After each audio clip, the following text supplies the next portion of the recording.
Aquellos que nos acompañan por primera vez, bienvenidos a esta iglesia local llamada Iglesia Bíblica Gracia y Vida, una iglesia interesada en ser fiel al mandato del Señor,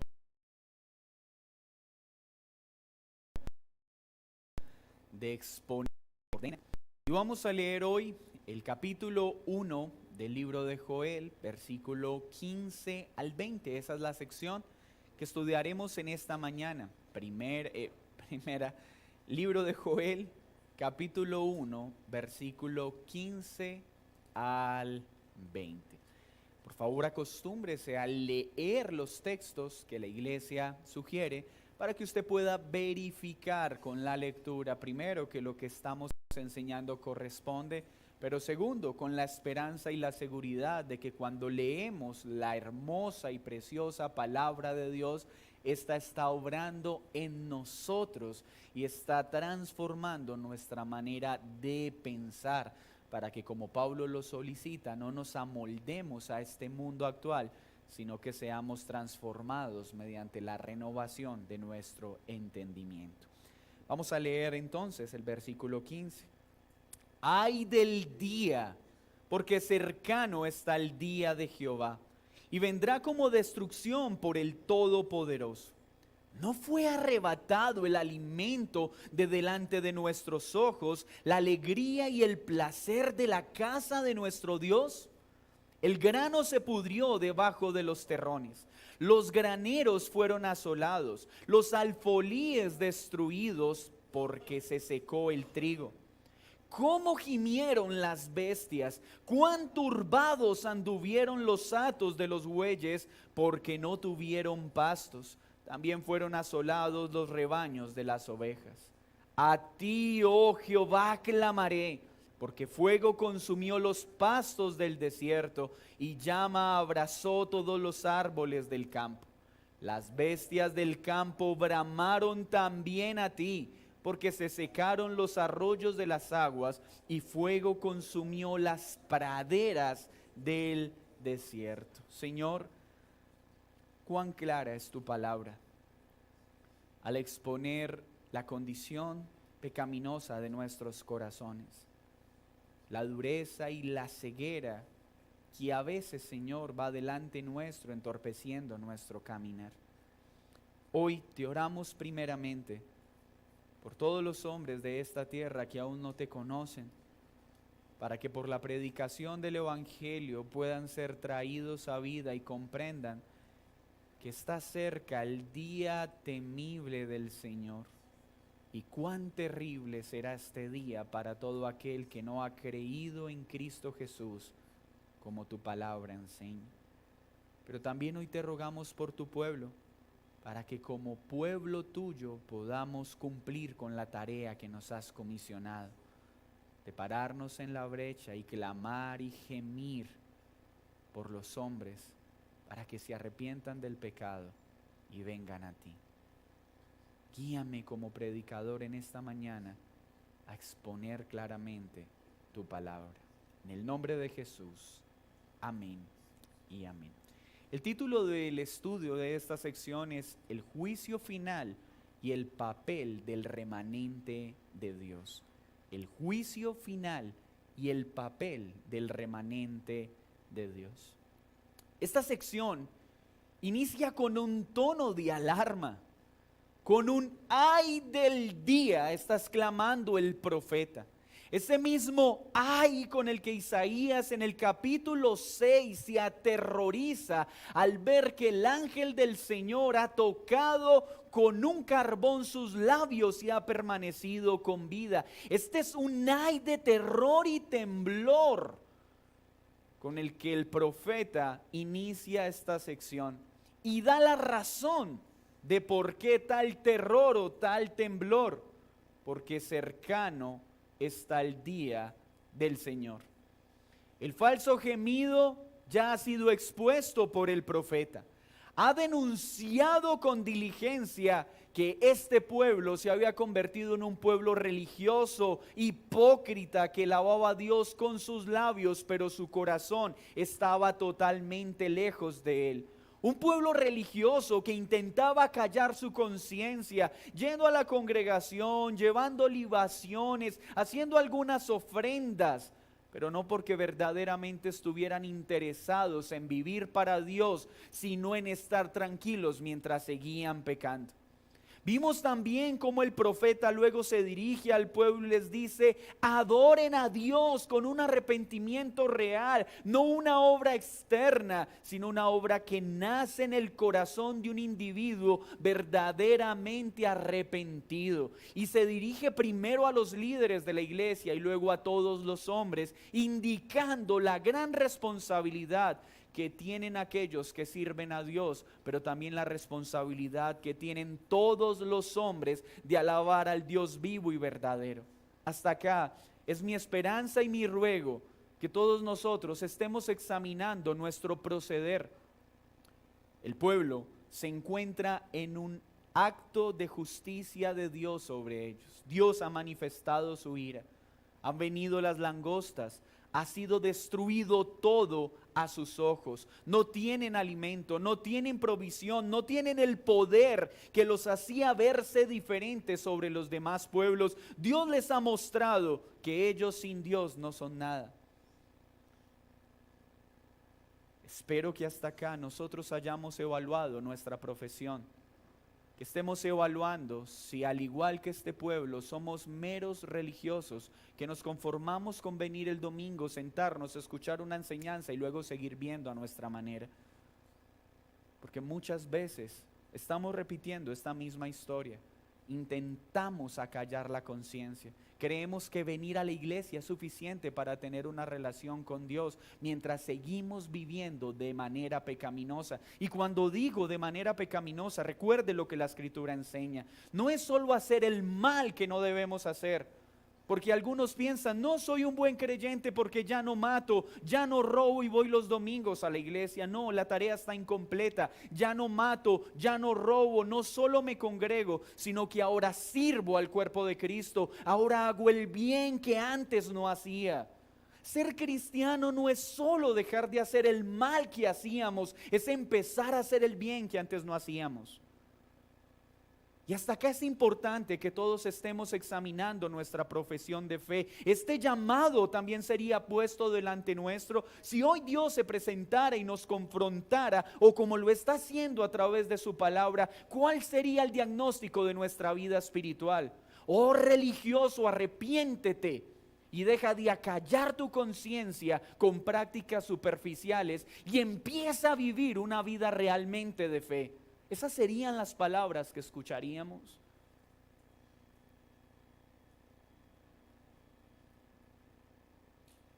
El profeta entonces, obediente a la voz de Dios, sigue hablando al pueblo. Y le sigue diciendo: pueblo, ¿no se dan cuenta de su pecado? Por favor, reaccionen. Porque viene un día más temible que el que estamos afrontando. Recuerda el contexto. Todo ha sido destruido. El esplendor de este pueblo ha desaparecido. Ya ni siquiera tienen cómo ir al templo para presentarse y ofrecer ofrendas. Pero el profeta le está diciendo: ¡ay, pueblo! Viene un día peor. Viene una destrucción mayor, el día de Jehová, y vendrá como destrucción por el Todopoderoso. El espíritu del profeta es claro.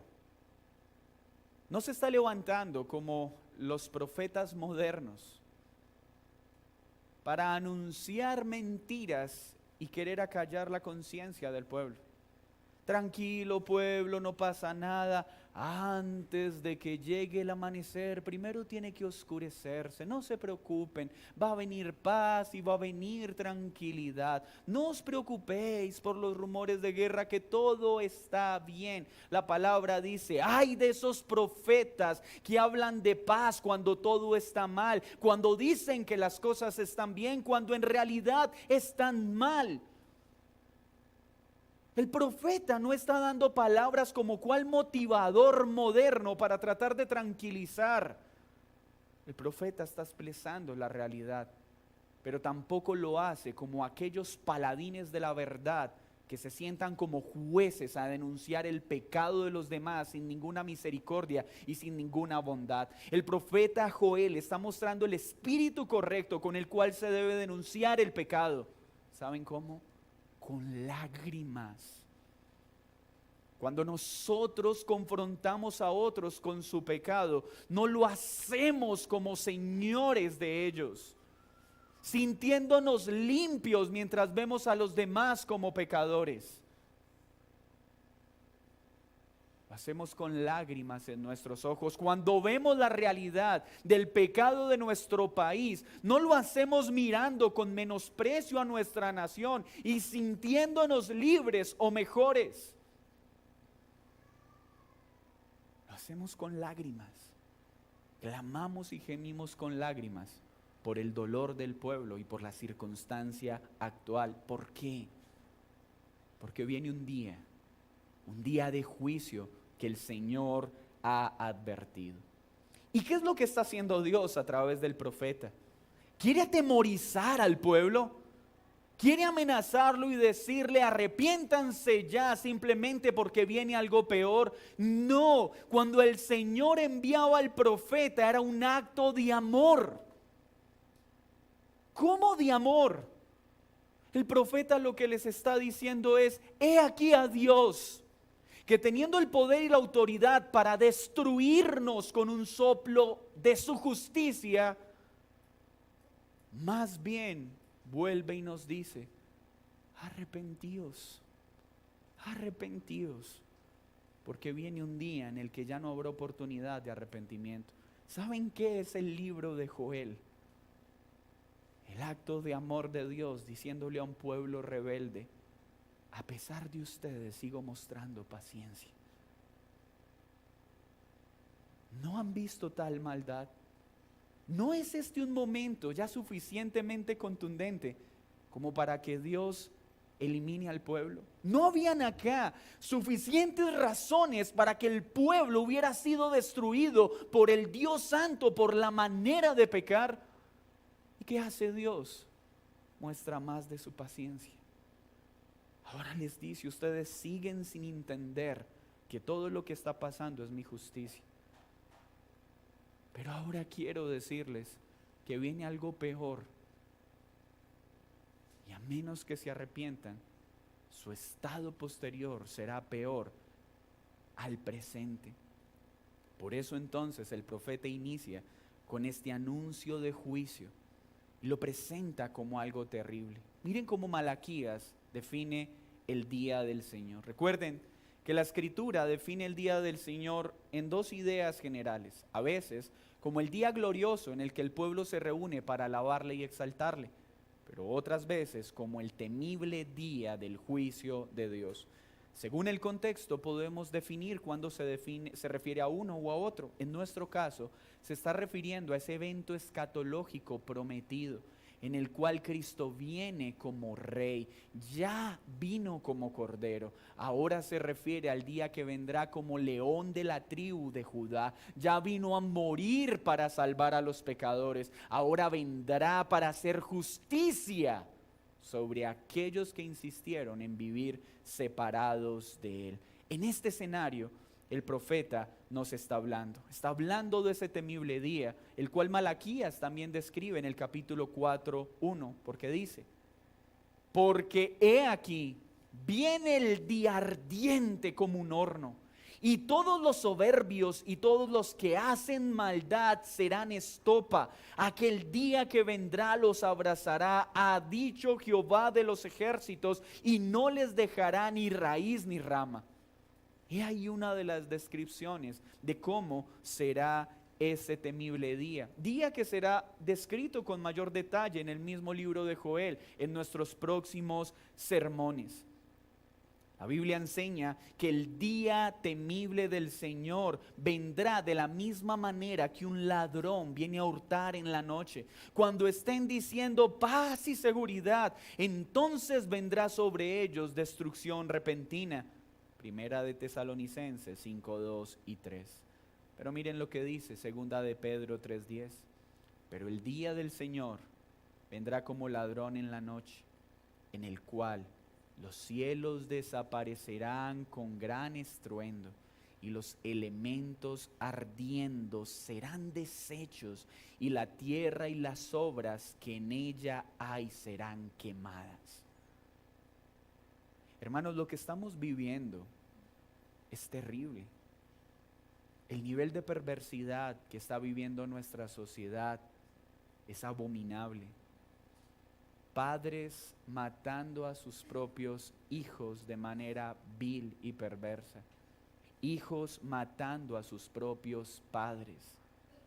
Esposos dejando de ser las cabezas de su hogar y convirtiéndose en simples vividores mantenidos.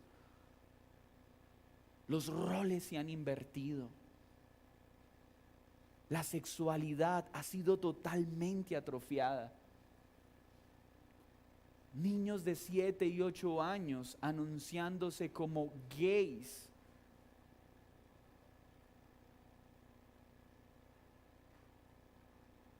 Muertes por un lado, muertes por el otro, corrupción, guerras, enfermedad. Un intento por destruir el diseño de familia. Formas de gobierno contrarias a la Escritura. Una agenda que quiere presentarse como un acto de libertad, el avance de la agenda LGTBIQ+, y quién sabe cuántas otras siglas irán agregando. Presentándose como un avance de nuestros pueblos, cuando es un completo retroceso respecto al diseño de Dios. Bastaría con leer la historia para saber qué ha sucedido con los pueblos que han adoptado estas convicciones sexuales. ¿No fue esta una de las causas que debilitó al Imperio Romano? Y hoy en serio quieren hacernos pensar que estamos evolucionando en lugar de llamar esto perversidades contra la santidad del Dios Santo. Y hoy puedo decir esto públicamente, mañana tal vez esto implique cárcel para aquellos que lo digan. Pero lo que quiero mostrar, hermanos, es que hoy no estamos en un momento menos perverso del que se está hablando en este libro. Un escritor dijo un día, está la maldad y la perversidad que hoy viven nuestros pueblos, que si Cristo no viniese pronto tendría que pedir disculpas por lo que pasó con Sodoma y Gomorra. Pero de algo estoy seguro, mi Señor no se arrepentirá ni pedirá perdón por su justo acto. Más bien la iglesia debe empezar a enseñar, arrepiéntanse porque Cristo viene pronto.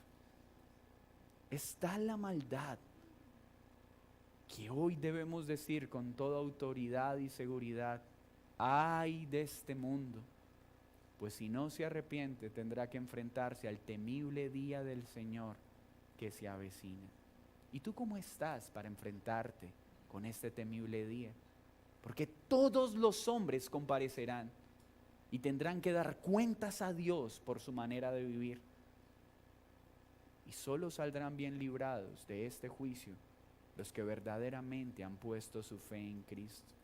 No te engañes, querido amigo, afirmando, el infierno se lo hace cada uno en esta tierra o el cielo en esta tierra porque después de la muerte no hay nada. No te engañes. Esa afirmación rosa es una gran mentira que el diablo ha difundido en la mente de los hombres para hacerles pensar que después de la muerte no sigue nada. Después de la muerte sigue la cosecha de lo que sembraste en vida. No es el fin, es el comienzo.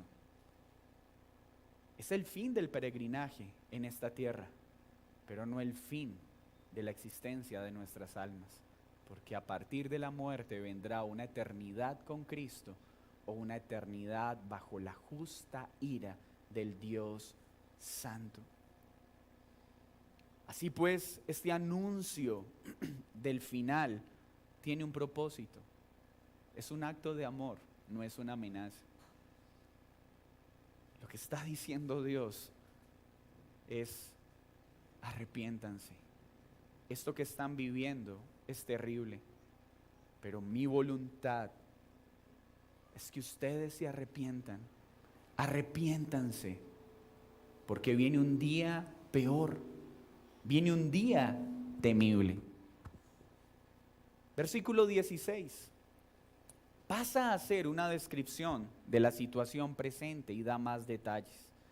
Luego de advertir el juicio venidero, mire lo que ahora hace el profeta. ¿No fue arrebatado el alimento de delante de nuestros ojos? La alegría y el placer de la casa de nuestro Dios. ¿Nota usted que el profeta se está incluyendo? ¿Recuerdan lo que vimos el domingo pasado? Un pueblo rebelde apartado de Dios y un remanente preservado por Dios. Y el representante de este remanente es el profeta. Está haciendo una pregunta, pero no del tono de la pregunta.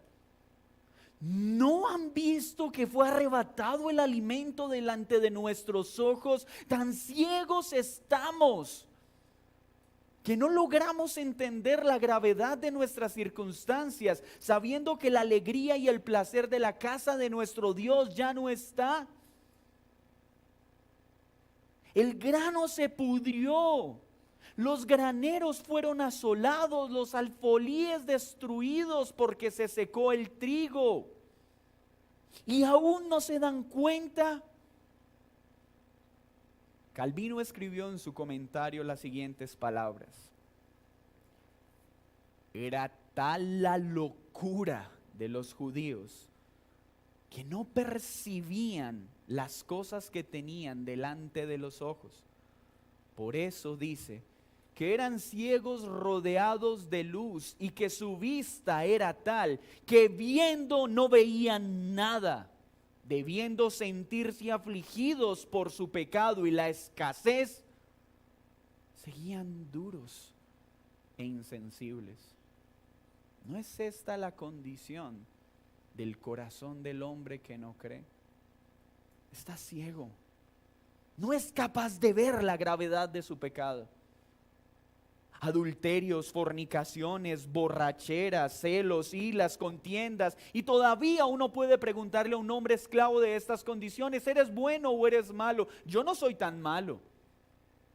Malo otro que mata, malos otros que roban. Siempre el hombre está pensando que es bueno porque es ciego por causa del pecado. Y Joel se lo está mostrando al pueblo. Esa ceguera es fruto del pecado.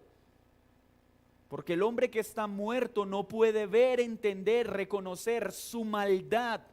Piensa estar aliviado cuando cada partícula de su cuerpo está podrida por el pecado.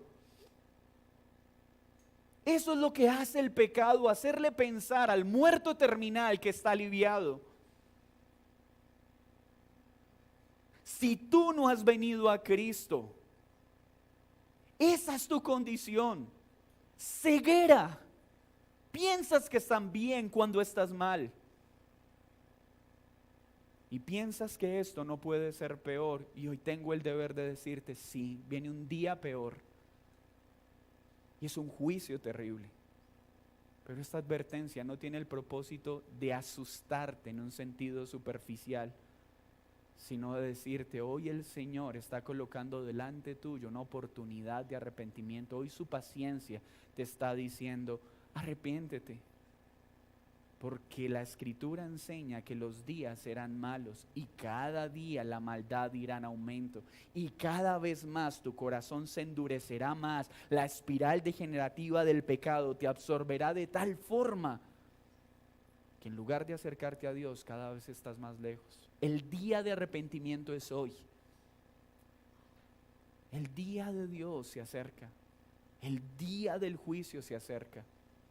Y a menos que te arrepientas hoy, vas a ver en este libro que cada vez vas a ser más duro, cada vez tu maldad va a aumentar.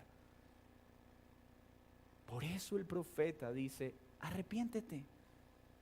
Pero ¿cuál es la razón? ¿Cuáles son los términos? Le recuerda al pueblo, ¿no ven que nuestra alegría se ha ido? ¿No ven que el placer de estar en la casa de Dios ha desaparecido? Recordemos lo que escribió el salmista, Salmo 84:10, porque mejor es un día en tus atrios que 1000 fuera de ellos. Escogería antes de estar a la puerta de la casa de mi Dios que habitar en las moradas de la maldad. Ese es el deleite que el profeta está anunciando ha desaparecido entre ustedes. ¿Dónde está el deleite y el gozo de estar en la casa del Señor? Y saben que ese es uno de los síntomas de una persona religiosa, que comienzan a congregarse simplemente por cumplir un deber, pero no hay ningún gozo ni ningún placer al hacerlo. ¿Cuál es la razón por la que tú te congregas? ¿Hay gozo? ¿Hay deleite al exponerte a la palabra de Dios? Porque o si no, este mismo síntoma también está en ti. Estás enceguecido por la religiosidad. Y por eso el profeta le dice al pueblo, debemos salir de esta condición. Necesitamos el gozo y el placer, el deleite que hay al estar en la casa del Señor. Salmo 16:11, me mostrarás la senda de la vida, en tu presencia hay plenitud de gozo, delicias a tu diestra para siempre. Estas son las palabras del salmista y es lo que Joel le está diciendo al pueblo. El dolor no es porque hemos perdido lo horizontal, el dolor es porque hemos perdido la comunión con Dios. Ya no más lágrimas de cocodrilo. Gime y no te detengas hasta que el gozo y la plenitud en Dios sea recuperado. Pero también dice Joel, ¿qué es tal la maldad? Que mire lo que está pasando con los animales. Versículo 18. Gimieron las bestias. Cuán turbados anduvieron los hatos de los bueyos porque no tuvieron pastos. Una vez más, contraste con la creación. Ustedes están tan endurecidos que ni siquiera están gimiendo. Están tan endurecidos por el pecado que ni siquiera están llorando delante de Dios por tal maldad. Mientras los animales están gimiendo por el desespero de la angustia y el sufrimiento.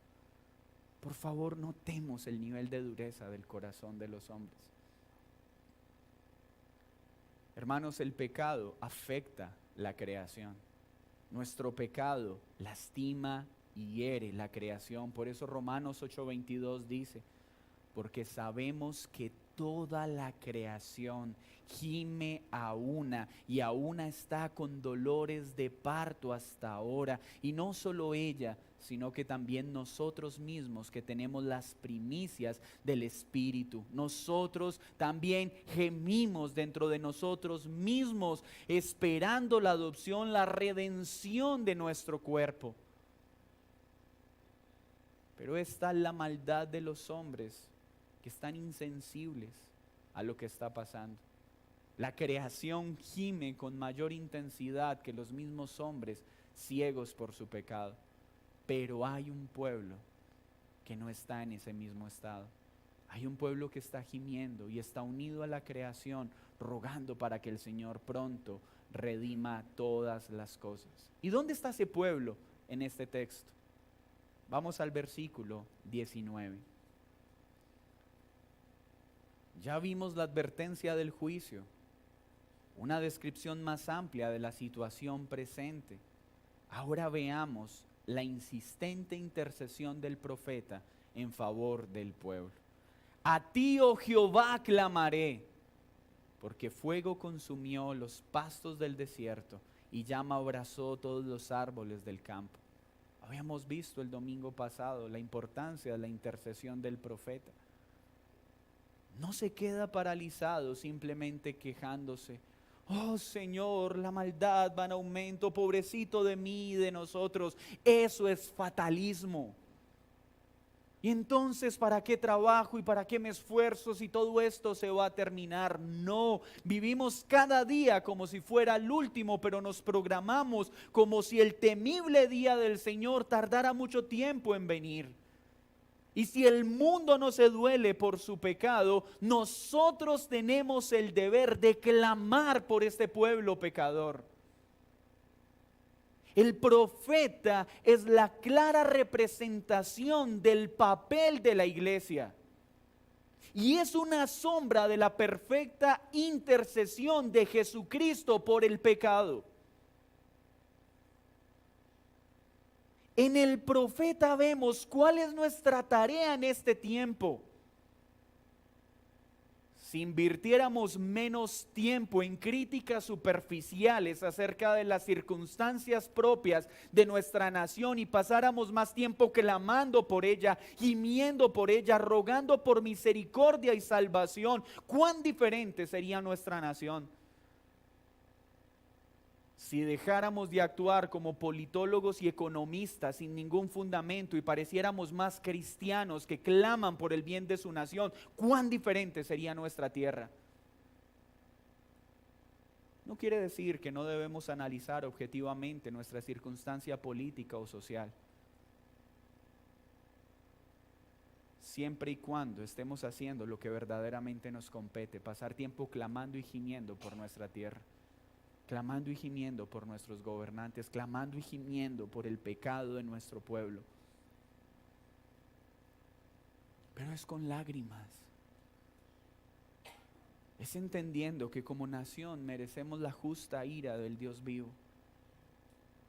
Nos alarmamos al ver la dureza de los corazones. Pero nuestra tarea junto al profeta es clamar por perdón y misericordia. El profeta describe en el versículo 19 y 20 la condición de todo. Está la devastación, que cosas que no podían pasar de manera natural están pasando. Pastos en el desierto, acostumbrados a soportar las más altas temperaturas, están siendo desaparecidos. Los árboles del campo que gozaban de hojas verdes y frondosas, acostumbradas al inclemente calor, están muriendo. ¿Por qué? Por la mano de Dios. Pero mire lo que vuelve a hacer en el versículo 20. Las bestias del campo bramaron también a ti. Mire ahora el contraste que está haciendo. No solo están gimiendo por el sufrimiento, están apelando a Dios, no diciendo que son seres racionales. Lo que el profeta está mostrando es la insensatez del hombre.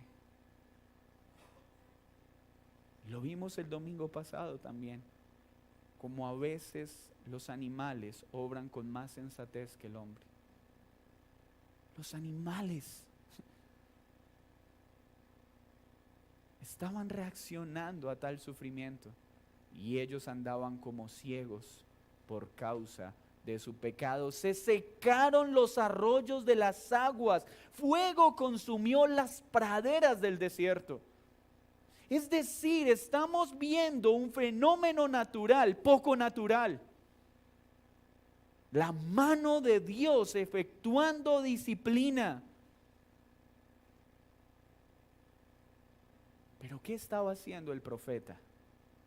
Clamando por su pueblo. ¿Qué aplicaciones entonces debemos extraer de la situación que el profeta acá recrea? Mis hermanos, la iglesia no debe asombrarse del nivel de maldad que los hombres hoy están mostrando, porque la Biblia ya lo había anunciado.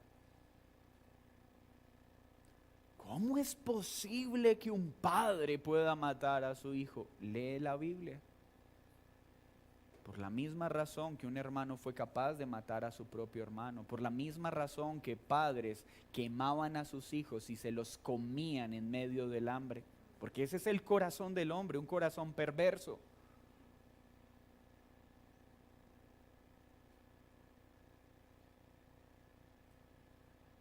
Pero mire lo que dice Ezequiel 22, 26 al 31. Ezequiel 22, 26 al 31.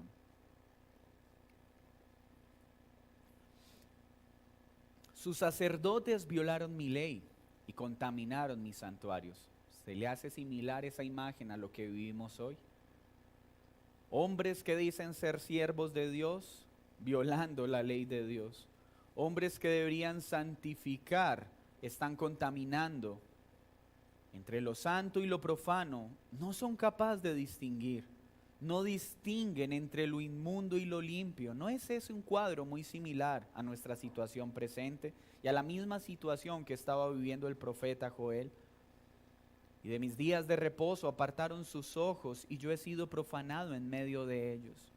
Sus príncipes en medio de ellas son como lobos que arrebatan presa, es decir, sus gobernantes andan desesperados buscando la forma de tomar y quitar a sus pueblos.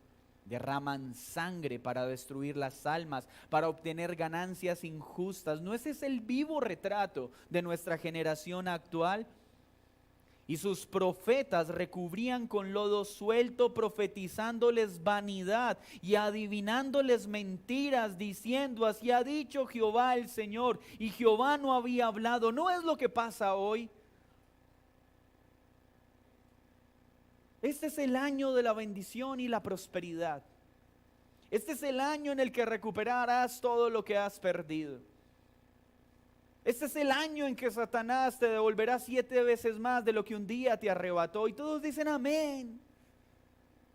Y no es lo que está denunciando el profeta, diciendo: eso es mentira. Diciendo que así ha dicho el Señor, cuando el Señor no ha hablado tales engaños. El pueblo de la tierra, versículo 29 en Ezequiel 22, usaba de opresión y cometía robo. Al afligido y menesteroso hacía violencia, y al extranjero oprimía sin derecho. Y busqué entre ellos, dice Dios, hombre que hiciese vallado y que se pusiese en la brecha delante de mí a favor de la tierra, para que yo no la destruyese, y no lo hallé. Miren lo que Dios está diciendo a través de Ezequiel. Esta es la situación de ese momento. Y busqué un solo hombre que clamara por el pueblo y no lo hallé. Por tanto derramé sobre ellos mi ira. Con el ardor de mi ira los consumí. Hice volver el camino de ellos sobre su propia cabeza. Pero ¿qué diferencia hay entre lo que está pasando con Ezequiel y lo que está pasando con Joel? Dios miró en este momento del pueblo y no halló uno. Pero en la escena de Joel había uno clamando misericordia. ¿Saben qué es irónico en nuestro tiempo? Todos estos movimientos sociales modernos, toda esta nueva ola de jóvenes que dicen querer liberar nuestra sociedad, ven la iglesia como un estorbo y quieren borrar la iglesia de la faz de la tierra, pensando que con eso el pueblo va a mejorar, y no están entendiendo que es por causa del clamor de la iglesia que este mundo no ha sido destruido. Porque hoy el Señor ve y ve todas las razones suficientes para destruir esta nación, pero la razón por la que no hace es por la intercesión eficaz de su pueblo. Por la intercesión eficaz de Cristo en favor de la iglesia, porque ésta nunca fallará. Y gracias a esa intercesión eficaz de Cristo es que la iglesia intercede por este mundo. Jóvenes que están siendo afectados por las ideas modernas. La iglesia no es una institución inventada por los hombres para manipular los pueblos. La iglesia no fue inventada por el hombre, la iglesia fue establecida por Dios no para manipularla, para liberar al hombre, no para subyugar, al contrario, para redimir, no para dañar, para restaurar. No crean las ideas modernas que están enseñándose acerca de la iglesia. La iglesia fue puesta para clamar por paz y libertad. Esa es la iglesia del Señor. ¿Y qué aprendemos entonces del profeta Joel? ¿Cuál es el papel de la iglesia? El domingo pasado vimos el papel de Cristo como intercesor. Ahora hoy el énfasis está en el remanente del pueblo de Dios. Que el Señor hoy mire al ver la maldad de este mundo y pueda decir, aquí hay un pueblo que está clamando. He hallado una iglesia que está clamando por esa ciudad. He hallado una iglesia que está clamando por esta nación. Hermanos, no importa la condición del mundo. Nuestra tarea sigue siendo la misma. Clamar para que el Señor tenga misericordia y para que la ceguera de muchos sea quitada por la operación del Espíritu Santo y muchos muertos sean traídos a vida para que experimenten el gozo y la plenitud que solo se halla en nuestro Señor Jesucristo. Estás clamando, estás gimiendo junto a la creación al ver la maldad. Nos hemos vuelto tan insensibles que ya escuchamos estas noticias y simplemente hacemos un comentario y sigue todo normal. Estas terribles noticias que están agobiando a nuestro país, ¿a qué nos llevan? ¿A orar? ¿A clamar? ¿A pedir misericordia?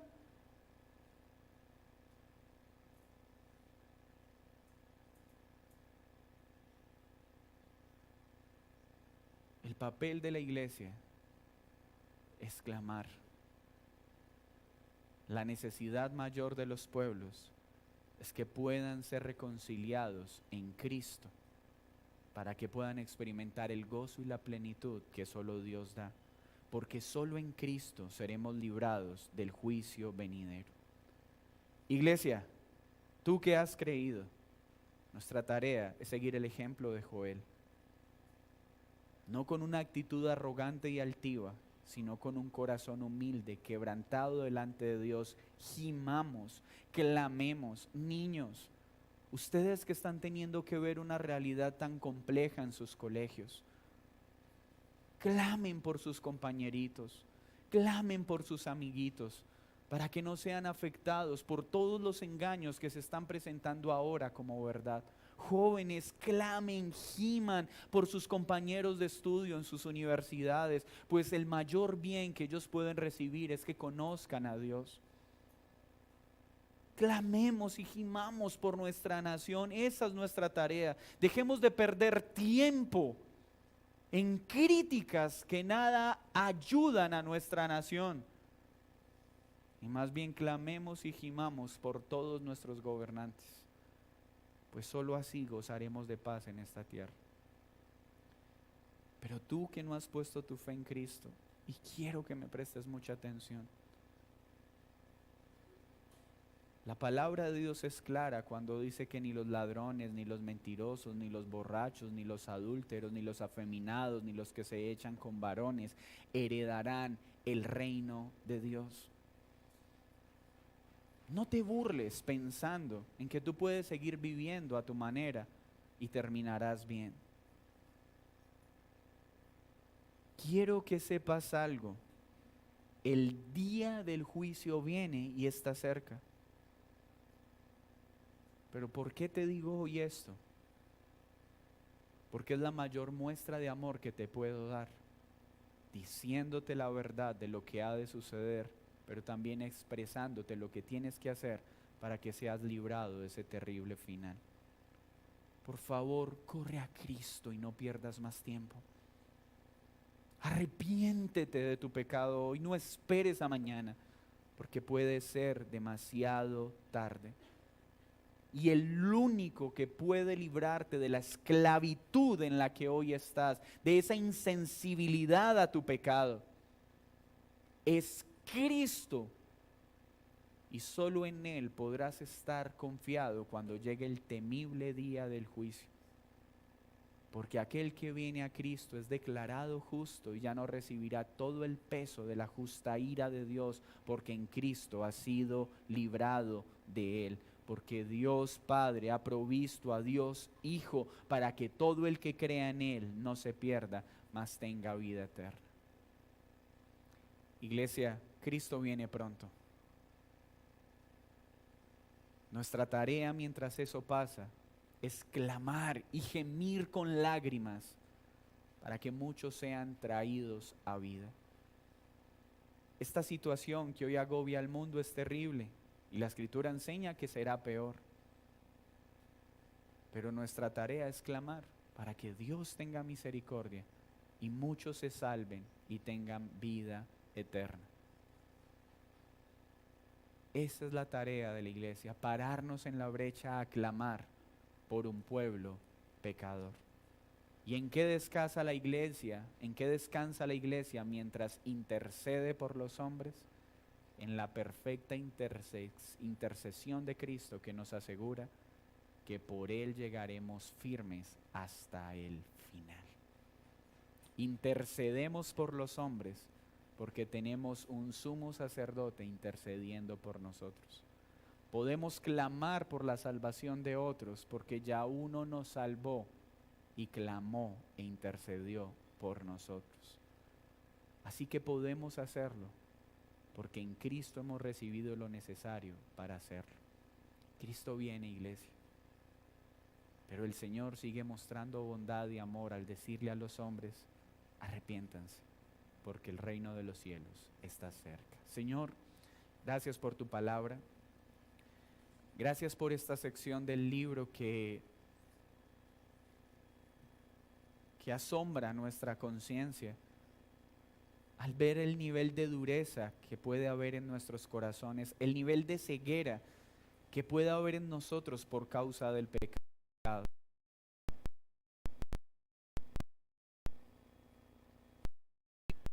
Estar ciego a su condición. Pero hoy te pedimos, Señor, perdona a esta nación y salva a un pueblo pecador.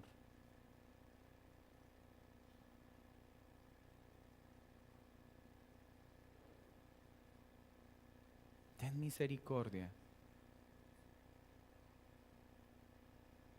Perdona a nuestro pueblo. Perdona a esta nación por los gobernantes corruptos. Perdona a esta nación por los crímenes, por los asesinatos, por los robos, por los hurtos, por la inmoralidad, por la perversidad sexual. Perdona a esta nación, Señor. Y sopla vida para que hoy muchos crean y sean salvos. Hoy te clamamos, hoy gemimos con la creación. Ten piedad y ten misericordia. Queremos ser una iglesia que intercede por esta nación, una iglesia que intercede por el pecador, pues nosotros hemos sido salvados de esa condición, no porque lo merecíamos, sino por tu amorosa paciencia. Gracias porque sigues dando a los hombres ese llamado de arrepentimiento para que muchos puedan venir. Perdónanos como iglesia cuando hemos descuidado nuestro deber de interceder. Perdónanos cuando como iglesia hemos querido confrontar el pecado no con lágrimas, sino sintiéndonos mejores que otros. Y ayúdanos, Señor, a estar humillados a tus pies. Quita de este pueblo toda religiosidad. Por favor, Señor, hoy abre nuestros ojos, ilumina nuestro entendimiento. Que hoy los presentes puedan responder a tu llamado para tu gloria y para tu honra. En Cristo Jesús. Amén y amén. Vamos a tomar la cena del Señor.